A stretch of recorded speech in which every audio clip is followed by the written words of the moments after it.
This case escalates fast. What should be a routine compliance hearing turns into a tense standoff between a judge and a defendant who repeatedly refuses to follow court orders. Missed forensic interviews, mounting frustration, and a courtroom atmosphere that's already on edge, all before the judge even gets answers. You're about to watch how patience wears thin in real time, and how quickly respect for the court becomes the central issue. Stay locked in, because the defendant's behavior here may decide his fate more than the charges themselves.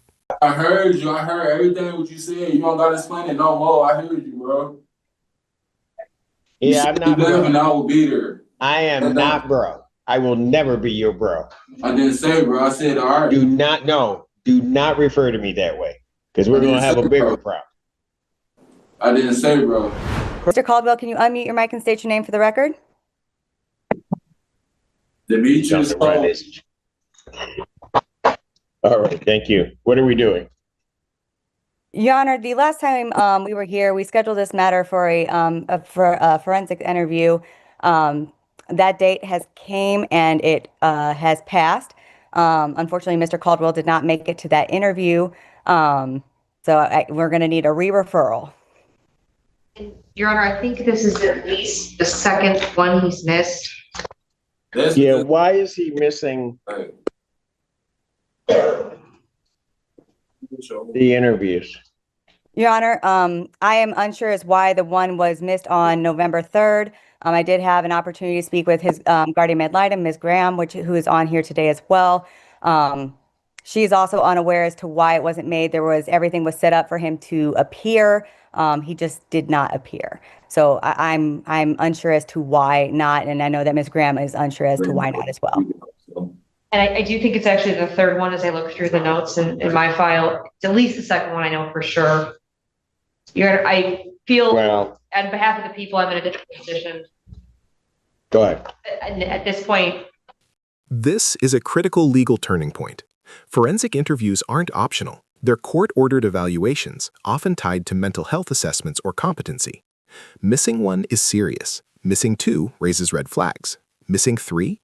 That's when the court starts viewing it as non-compliance rather than confusion. Even when attorneys explain paperwork errors or communication breakdowns, the judge still has to weigh the pattern. At this stage, the court isn't just asking why he missed them. It's asking whether he can be trusted to follow any future order at all.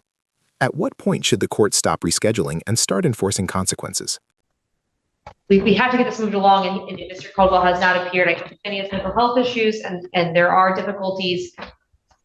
But at this point, I am going to ask he has violated his bond conditions by not complying with the court's order to appear for the forensic interview, and I'm requesting a bench warrant. I don't know if we're going to get it done without him in custody. Well,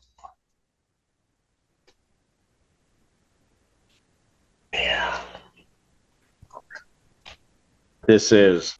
When the prosecution asks for a bench warrant, that's a clear signal that patience has run out. This isn't punishment yet. It's controlled. Mental health challenges are acknowledged, but they don't erase court obligations. Judges must balance compassion with public safety and court efficiency. Custody becomes a last resort tool to ensure compliance, not a reaction to emotion, and that distinction matters. It looks like 3 to me. Your Honor, what had happened, I came in, I replaced a prior attorney. You actually appointed me to this matter. And the first one was, I don't know if it was the first or the second, but one was set and they did not notify me. They notified prior counsel. So that's when they messaged us to reschedule that one. That one was missed because of the, there was a mix up with paperwork, but in this one, so this was the second one that's for me, Your Honor. Okay, here's what I'm going to do. I'm going to indicate that the defendant is to surrender to the Washington County Jail.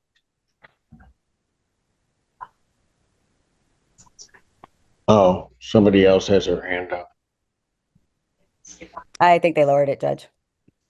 Your Honor, that's Yvonne Davis. He is the owner of Elite Guardianship, who I work under. I'm sorry, she is the owner of Elite Guardianship, the company that I work for. So she Yes, also ma'am. is. So that's why she has her hand up. Okay, is there something you wanted to tell me, Miss Davis?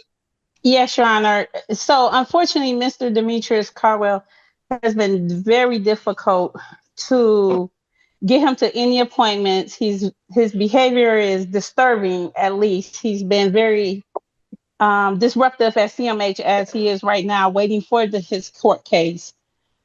He's technically homeless, and getting him to another appointment is basically impossible. So I wanted to add that. Okay, thank you, ma'am. Yes, You're welcome. Your Honor, can we do something soon because I can tell he's getting a little agitated with Miss Nina that's there, and he's already thrown a chair while he's been sitting there waiting on you in the courtroom. Where is he right now? CMH on Talk to them. Please talk to them. You please talk. I did not throw no chair or nothing. I'm just saying. This moment explains everything. Guardianship professionals openly describe disturbing behavior, homelessness, and disruptions, including throwing a chair while waiting for court. That context reframes the judge's tone entirely. This isn't about disrespect for the defendant, it's concern over control, safety, and escalation. When the defendant repeatedly interrupts, uses casual language, and ignores instructions, it reinforces the court's fears. Judges take courtroom decorum seriously because behavior here often mirrors behavior outside the courtroom. Should disruptive behavior alone justify stricter court control? You can chill all day, bro. Why is y'all on me like that, bro? I did not do nothing wrong. I'm not doing nothing wrong. I've been sitting here all day trying to get up out of here, waiting for my appointment. All right, Mr. I'm not Caldwell. doing nothing, bro. Wait, hold on. He's talking. I've been chilling, like I'm not doing nothing wrong. Okay. Mr. Caldwell. Mr. Caldwell, you'll need to come back on the screen and sit down, sir. All right, thank you. So, Mr. Caldwell, our problem is that we've got to have you get to your appointment and you can't get there. Okay, I literally said I will reschedule it to go to it. I literally just said that.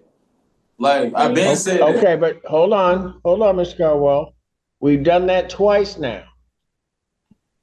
Okay, and you've got to get to the appointment, otherwise we can't do anything, and then I've got to do something I don't want to do. Okay, I said I will reschedule it and go to the appointment. Can y'all reschedule my appointment so I can go? I just said that I will literally go to my appointment.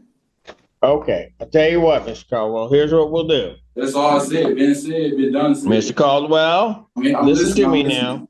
Listen to me. I'm listening. All right. I need you to come down to the courthouse. I'm going to set an in-person hearing where I can make a decision on how we're going to get this done. I'm going to set it for next week, the 11th, 2025 at 9 a.m. So you need to come down in person, and then I'm going to decide how we're going to do this. All right. All right, but you got to be here. I will be there. What I don't, Mr. Caldwell, hold on. I don't want to have any of those reports of that behavior that they tell me that you're doing. You got to behave yourself. Mr. Caldwell? I'm listening. What did I just say? Okay. I'm not blaming you. I just don't want any reports of that. I'm going to give you a chance to come down here so we can try to work this out. I heard you. I heard everything what you said. You don't got to explain it no more. I heard you, bro. Yeah, I'm not broke. And I will be there. I am not broke. I will never be your bro. I didn't say, bro. I said, all right. Do not refer to me that way, because we're going to have a bigger problem. I didn't say, bro. What are you talking about? I said, all right. Your Honor. Your Honor. Thank you. We'll see you next week. All right. Thank you, Your Honor. We'll see you next week at 9 a.m. Pardon? I said, thank you, 9 Your Honor. a.m. We'll see you next week at 9 a.m. Thank Yes, you. ma'am. Thank you, Judge. Have a great day. Yeah, you do the same. Okay. In the end, the judge chooses a measured but firm path forward. Instead of immediate custody, he orders an in-person hearing, a final opportunity for the defendant to show accountability. The warning is clear. Show up, behave appropriately, and comply, or the court will step in more forcefully. This case highlights how courtroom behavior, compliance, and respect often matter just as much as legal arguments.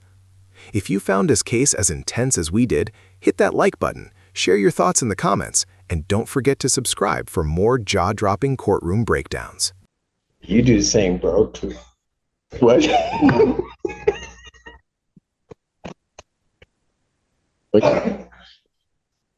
Who is? Who's that? Janelle? Where's Janelle? Janelle? Miss, I can really. What were you guys doing over there? Someone told a joke. It was really funny. Was it a funny joke?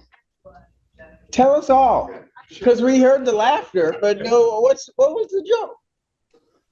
You know, sometimes like after all the laughter, you forget the joke.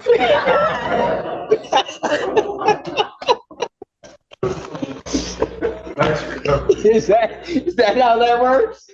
Okay, all right. I just wanted to make sure we heard you, and like Mr. Childers like jumped because it was so loud. It was